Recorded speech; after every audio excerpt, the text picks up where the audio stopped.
Being here on the job site gives us a great example of how mortar should properly be batched. You'll notice in the background that there's mortar being batched as we speak.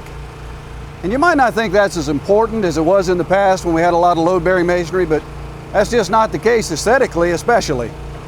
We want to make sure that we have proper batching of mortar from batch to batch to batch, so we have a nice uniform color in the veneer when we're finished. Also, the type of mortar made can have a lot to do with water penetration. The workability of the mortar is important to the mason, so there are a lot of issues at stake here in making sure we get mortar properly batched. One thing is to make sure we get the sand from a single source in the mortar.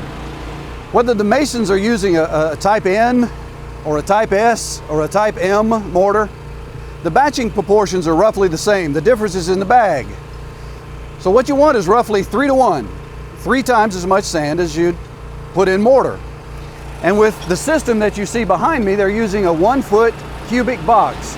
What a nice way to assure consistency. By filling that box 3 times, each time you add a sack of mortar, you're making sure that from batch to batch, the mortar stays the same and cures the same and looks the same.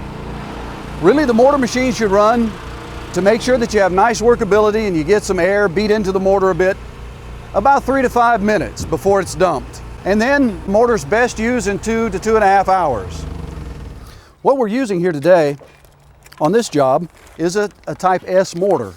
So whatever the architect or designer specifies, about 3 to 1 would be the batching proportions.